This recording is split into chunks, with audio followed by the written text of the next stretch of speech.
What's up, guys? Orcas here, and today we have another video. I'm finally back. It's been a while because, like I've said, I was getting over a sinus infection. You can probably still hear it. My voice is still not 100% there, I would say, and I still do have my sinus infection. I can tell, but it has gotten a lot better. And I am able to make a video, and I'm glad I am, because we got the Charlotte race, the Coca-Cola 600, or the World 600, as people like to call it still. This was a great race, a really great race. It was so refreshing to see a great race. We've had some decent races lately. Like, we were on a stretch where we were getting not very good races, but then, the All-Star race was pretty good, all things considered. Was it Texas before that? That was decent. And there was another race, too, that I thought was pretty okay. But this race, man, I really liked this race. This was definitely a very good race. But it's the longest race of the year, and there's a lot of surprising stuff. First things first, congrats to the winner, Ross Chastain. And we've heard this, but Ross Chastain was not happy with the cars. He thought that they were running worse than what they used to run, and now Ross Chastain, I mean, he's been pretty good this year. He's been better than a lot of other drivers that are in top tier rides. I'd say he's been better than, I think, honestly, he's been around the same level as perhaps Chase Elliott. He's probably been around the same level as Alex Bowman. He's been better than Ty Gibbs, right around the same level as Chase Briscoe, if not better, and now he gets a win. So Ross Chastain, despite saying that the cars weren't good, before this win, he was doing pretty good, and now he has himself a win, and he is locked into the playoffs for sure. He's doing better, I would say. He's definitely been doing better than two other drivers that have gotten wins, Austin Cindric and Josh Berry. I'd say he's been doing better than they are, but finally gets that win, an impressive showing, but it really wasn't always like that. Ross Chastain, he was running third to fifth, but it really never seemed like he was in contention for the win. He was just always shadowed behind William Byron and Denny Hamlin, and he was never really able to get around Denny Hamlin, who was always the one challenging William Byron for the lead. The only other person to challenge William Byron a little bit was Tyler Reddick, but that was only briefly. Most of the day, it was Denny Hamlin challenging William Byron for the win. But then, in the final laps, Denny Hamlin, his pit crew on their final pit stop, they messed up. He didn't get all the fuel that he needed, so he had to pit with less than 20 laps left to refuel. So that left Ross Chastain to get second place, and he started 3 seconds behind William Byron on the restart, but he made that ground back pretty fast. In fact, even before Denny Hamlin pit, Ross Chastain was running side by side with Denny Hamlin for second, and both of them were 1.1 seconds behind William Byron. So Ross Chastain made a lot of ground even before Denny Hamlin had to pit. So once Denny Hamlin did pit, he had 1 second to make up on William Byron, and he did. He made up that amount, and he was able to pass William Byron with I think 6 to 10 laps left to go, and held the lead and won the race. So very good win for Ross Chastain there. Got to give him some credit. He didn't make the playoffs last year. I think he finished 17th or 18th in the standings. He was only behind Chris Buescher, I think, in points. So, yeah, 17th. And Bubba Wallace was around there, too. But finally gets that regular season win. He did win last year at Kansas for the playoff race. So, he finally gets that regular season win, is back in the playoffs, and, very well-deserved win for Ross Chastain. Even though without some certain events going on, I don't know if Denny Hamlin didn't have to pit for the second time. I don't know if Ross Chastain is able to get to William Byron and pass him for the win. It might have, if Denny Hamlin got the right amount of fuel that he needed, he might have been the one that ended up passing William Byron for the win, because it just seemed like William Byron didn't have it at the end there. he was definitely one of the best cars for sure. He still got the second place. He won all 3 other stages. He got 65 points this race. All that was missing was the win. But 3 playoff points for William Byron, second place finish. I mean, he even got more points than Ross Chastain, who got the win. So great day for William Byron, all things considered. Just missed that win, and I think it would have been his first Coca-Cola 600 win. I forget what you call them, but you got the Daytona 500, you got the Southern 500. What's the other race? And then you got, of course, the Coca-Cola 600. I forget what it's called, but I'm not remembering the name at the moment. But it's one of those 4 tracks where it's very special, and Ross Chastain able to get it done. Good job for him. But man, again, the racing was pretty good today. I mean, it was harder to pass at times. You could definitely see it in the opening stages. Denny Hamlin was just not able to get past William Byron. Like, he would run all the way up to him, and then, William Byron would just aero block him and just get out so much further when Denny Hamlin already made up all that ground on him. But then, gradually we started to be able to see people being able to pass for the lead, and mostly it was just Denny Hamlin and William Byron. But they were like trading blow for blow on first place. Like, Denny Hamlin would get the lead, then William Byron would get by him again. Denny Hamlin would take it back. William Byron would get by him. And they were doing that a lot. But Denny Hamlin, I mean, it came to the final pit stop. William Byron did have the lead, but Denny Hamlin had an opportunity, just didn't execute on that, and it didn't matter anyway because, again, like I said, he had to go pit. Just unfortunate day for Denny Hamlin. I mean, he really could have won that race, but Ross Chastain kind of took his place and took it, and, good job.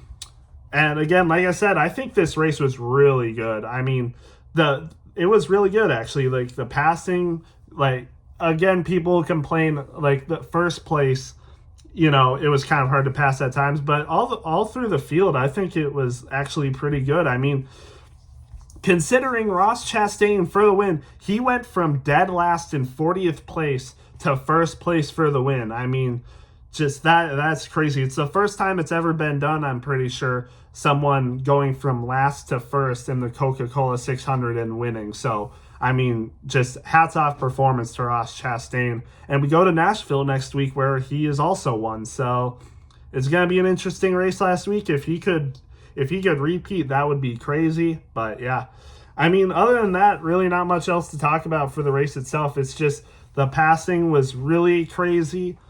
Like, it was actually pretty good. Some of the best, racing we've had this year. I would say some of the best racing we've had this year for sure. I mean, this was definitely a top 5 race of the year so far. Definitely, I would say an A-tier race. I was a little on the fence about giving it an A-tier, but then just recalling everything that happened, I would definitely say this was an A-tier race. So much to talk about, too. We got Prime, Amazon Prime. This was their first race out of 5, so they're broadcasting 4 more races. And man, honestly, I wish they could do it the rest of the year because this broadcast by Prime was so good. I didn't watch pre-race. I actually kind of got to the race late because I was at a grad party, so I didn't really get to actually watch the first part of the race. But then when I got to watching it, man, you could just tell. I mean, I'm not the biggest Fox hater, but I mean, this broadcast was leagues better of Fox's broadcast. I mean, having Dale Jr. in the booth as well, Steve Letarte, Adam Alexander, I'm pretty sure were the 3.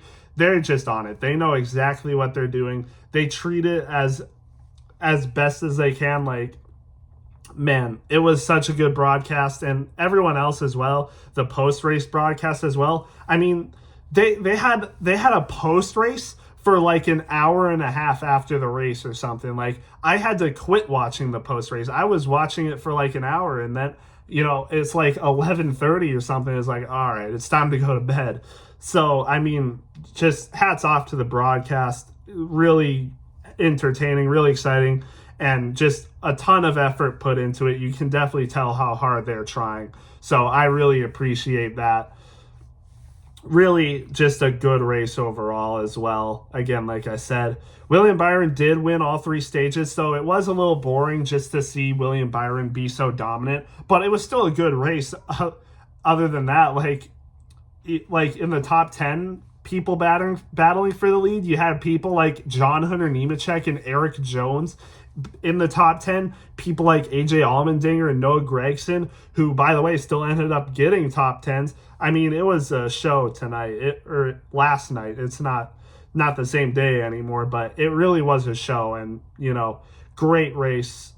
I really can't say much more about how great this race was. One of the biggest headlines going into this race, though, was Kyle Larson doing the double with the Indy 500 and the Coca-Cola 600. And unfortunately, Kyle Larson failed at it again. I watched the Indy 500. This is the first year I've ever watched the full Indy 500. I've watched like laps of it before. I've watched some of the race, but I've never watched all of the race or even most of the race, I don't think. So this was the first year I watched the full Indy 500, and it was an all right race. Like, it was okay. Like, definitely not as good as this race, but I'd give it like maybe a 70 something, or like a low 70 something, I would say. But yeah, this race definitely was a lot better. And I mean, again, like I said, Kyle Larson doing the Indy 500. The Indy 500 had some drizzle, so it kind of started late, and then there was like another caution for drizzle. So it's like, it was really intense. It's like, oh, is Larson going to be able to get to the Coca-Cola 600 after the race? Like, if he is able to complete this race, is he going to be able to get back to Charlotte in time to run all the laps? And, well, he was able to run all the laps, or he would have been able to run all the laps for the Coca-Cola 600, because unfortunately in the Indy 500, crashes out. It seemed like a driver mistake. It was something about the gear shifts, I think. I think he was like third or fourth gear, and then switched to third or fourth gear and just spun himself out and wrecked pretty hard, damaged his car enough to where he wouldn't be able to race. So an unfortunate end to the day for him in the Indy 500, but hey, at least he would be able to run the full Coca-Cola 600 race without any worries. And then he spins himself out while in the lead. He took the lead actually early, and then he spun himself out. Like, so rough. And he spent a lot of the day, like, his car was a little bit damaged. They had to constantly come on pit road with all the cautions and stuff. And I don't know how well he would have run for the rest of the race, but then I forget what stage it was, but in one of the stages he was either 2 or 3, I'm pretty sure, maybe early fourth final stage, but he just gets wrecked because Chase Briscoe, Daniel Suarez, and Ryan Blaney are 3 wide, and Daniel Suarez might have moved Briscoe up a little bit, gets into Blaney, and then when he comes down, gets into Suarez again, and then Suarez crashes into Blaney, puts him in the fence, and then Suarez goes down, collects Justin Haley, who I think was still able to finish the race, but he also collects Kyle Larson, hits his toe link pretty hard, and yeah, his day is done. Just unfortunate day for Kyle Larson. I think I'm not even the biggest Kyle Larson fan. I like Kyle Larson for sure, but I mean, even as like a non-Kyle Larson fan, like I would say I like him. I wouldn't say I love him as a driver, but I wanted to see him do it. I wanted to see him complete the double, but he wrecks in the Indy 500. But hey, maybe he can bounce back. Maybe he can bounce back from adversity and get the win at the Coca-Cola 600. And he was doing that. He was leading the race. He was, I think, at third place at one time, and, passes Briscoe and Byron for the lead, and then spins himself. Just tragic, and again, like I said, was never able to fully recover and then got in the accident. Just tragic stuff for Kyle Larson. I really wanted to see him complete the double, or at least it would have been a good story if he DNFs in the Indy 500, but then goes into the Coca-Cola 600 and wins the race. How crazy would that have been? But nope, it just wasn't meant to be. And Kyle Larson definitely looked very defeated after that. I don't blame him. Definitely some heartbreaking stuff, and this puts into question: is he going to try the double again? Is he going to run the Indy 500 again? We'll just have to wait and see. But it's definitely looking pretty gloomy right now, I would say. I don't know if he's going to. I've in my mind, I felt like, this might be it. Like, he might not run the Indy 500 again. This might be it. And excuse me. But yeah, definitely rough for Kyle Larson. I definitely feel for him and his fans and people who wanted to see the double happen, where he could complete all the laps, possibly even win both or one of the races. Like, that would have been crazy. But just, no, it wasn't meant to be. So a tragedy there. But again, I think the race itself was really nice. Definitely had some incidents happen besides, excuse me, you can I'm definitely still sick. But yeah, I mean, you had incidents like Alex Bowman spin, wrecked himself out of the race. I'm pretty sure you had the Jimmy Johnson crash. He DNF'd and unfortunately finished last in his 700th start. Yeah. And then there was also the Zane Smith crash, a very hard crash, probably the worst crash of the day, I would say. But yeah. There was a total of 1, 2, 3, 4, 5, 6, 7, 8 wrecks in this race. And as I'm looking at that, DNFs, I should say, 8 DNFs in this race. And one story I forgot to mention was Carson Hocevar. Carson Hocevar was a top 5 driver all day until the incident happened where his engine blew. And finally, we get to a moment in this race where he is on the front row on the restart. I think it's the start. I think it was the start of the final stage, or maybe one of the restarts after one of the first cautions in the final stage. But Carson Hocevar is on the front row. He's been running good all day, like third, second, fourth, and fifth all throughout the race. He's finally on the front row with Denny Hamlin. Perhaps could win this race and be his first win, and his engine blows. I mean, just tragic stuff for Carson Hocevar. He's definitely been proving himself so far this year. He just hasn't been able to get the finishes. And it seems like that's what the problem is for Spire Motorsports. They have good cars. They're able to qualify well and even run well for a lot of the race, but they're not able to finish. And this one isn't Carson Hocevar's fault or even his crew's fault, but just unlucky. Engine blows in second place while he's racing for the lead, and just tragic stuff. But I mean, what are you gonna do? Carson Hocevar definitely has a promising future, I think, and hopefully, I did say he would get a win this year, and this possibly could have been it. But I mean, yeah, hard stuff for Carson Hocevar, but maybe that win will come. He's got the speed, he's got the talent, and I think he's definitely got the future. We'll just have to wait and see what he is able to do. But yeah, heartbreak for Hocevar, but I mean, if he can continue to run like this, I think the future is bright. That win might be coming. But with that being said, let's get to the rest of the drivers. I'll try to be brief on this because I am coughing a lot.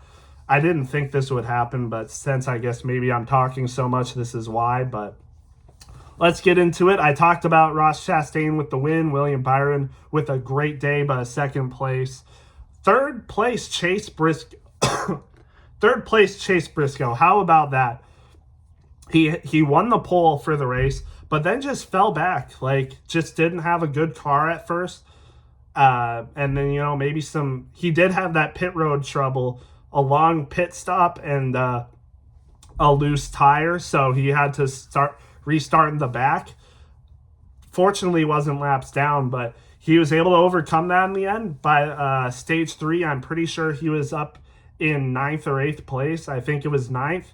And then final stage rolls around. A lot of wrecks, a lot of cautions happen, restarts. Briscoe is able to take advantage of it. Was running fourth, and then Denny Hamlin has to pit again, unfortunately for him. But Chase Briscoe, third place finish. How about that? And this is his best finish of the year, actually. He had 3 fourth place finishes before this, and finally gets away from that. Would have been another fourth place finish, but ends up getting the third. So good job for Chase Briscoe. Fourth place, how about AJ Allmendinger? Great race for him. Running fifth, running around the top 5 all day. How about that? 49 points earned. AJ Allmendinger has been great this year so far. Great job for AJ Allmendinger. He's been running really well. Brad Keselowski finally breaks the curse. Didn't have a single top 10 this year, but gets a 5th place finish. Definitely one was just waiting to happen. Brad Keselowski has the speed. We've seen it recently. It's just he's gotten really unlucky. But finally, things go his way. He did have troubles, I do remember. I think some of the same problems as Briscoe, but ends up with a 5th place finish. Good job for him. 6th for Chase Elliott. About what you would expect. Michael McDowell also finally breaks a no top 10 curse, even when he's had speed. We've seen McDowell have speed, but hasn't gotten the top 10, but gets a 7th place finish today, so good for him. Christopher Bell gets an 8th place. He was a top 5 driver for a good amount of the day, but just fell back. But is still able to get a top 10, so good for him. Ryan Preece with another top 10. Good job for Ryan Preece. Having a really good year so far. But we'll just... He's a playoff contender for sure. And, you know, perhaps a win could be coming. You never know. But definitely still a playoff contender, as well as AJ Allmendinger, surprisingly. So, yeah, we'll just have to wait and see what he continues to do. A top 10 for Noah Gragson. Good day for Noah Gragson, all things considered. He was a top 10 driver all day. I don't think there was a single moment in this race where he wasn't in the top 10. I mean, just a great drive overall. So, good job for him. Ricky Stenhouse Jr., 11th place. Another surprising playoff contender. He is, I'm pretty sure, in the positive right now for being in the playoffs. And an 11th place finish, definitely not bad for him. So if he can stay like this, who knows? Who knows? And then you got Josh Berry, 12th place. Surprisingly, the best Penske-aligned car. Sorry, guys. Jeez. But Penske struggled today. And Josh Berry with the Wood brothers had the best finish, which is crazy to say. It did seem like Blaney was going to be able to, you know, maybe contend for a top 10. But Josh Berry with the best car, just really weird day for Penske overall. But hey, Josh Berry is able to get a top 15. Eric Jones with a 13th. Legacy looked good today, besides obviously Jimmy Johnson DNFing and crashing out early. Eric Jones and John Hunter Nemechek were running really good today. You know, some things happen and they fall back, but Eric Jones still with the top 15. Not terrible, but it would have been crazy to see both of them in the top 10 at the Charlotte Coca-Cola 600. That would have been crazy to see. just didn't go their way, but definitely impressed with them. And how about Shane Van Gisbergen? 14th place finish, first top 15 on an oval this year. Crazy to say.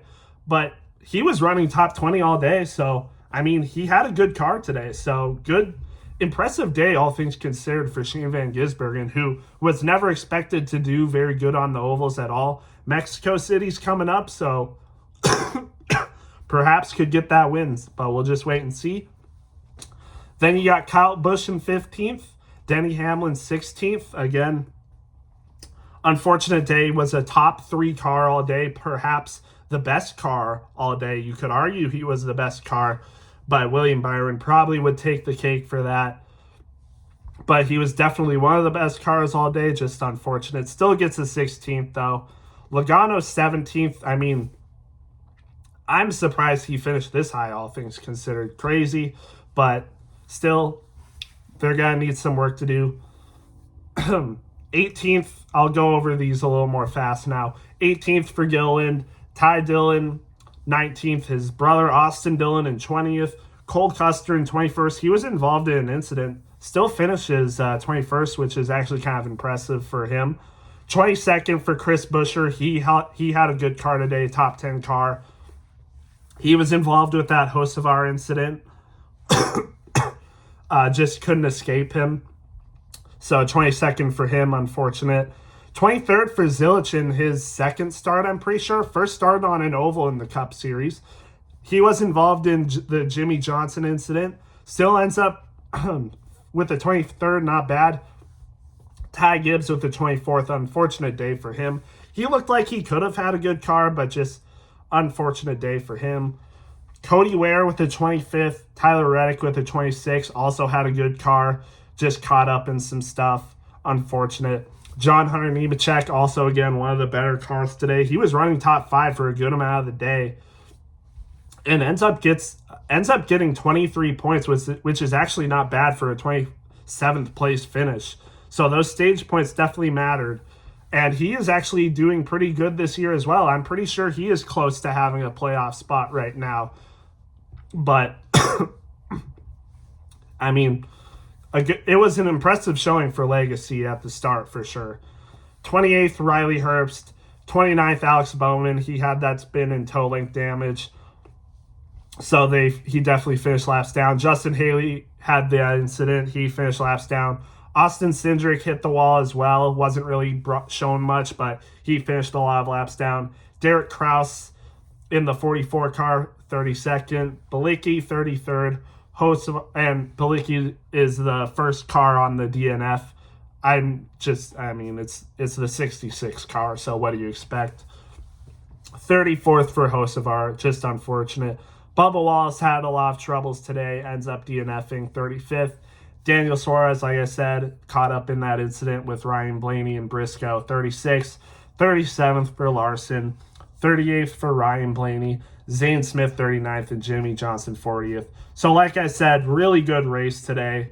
I hope we get more races like this. Hopefully Nashville, which is another intermediate track, can be good and put on some good racing like the intermediates like to have been notoriously good for doing.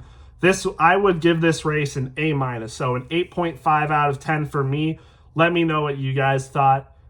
And yeah, I'm happy. I'm definitely happy as a fan with this race. 1, because Amazon Prime put on a great broadcasting, and 2, because Charlotte put on a great race. So yeah, let me know what you guys thought, and we'll see you in the next one.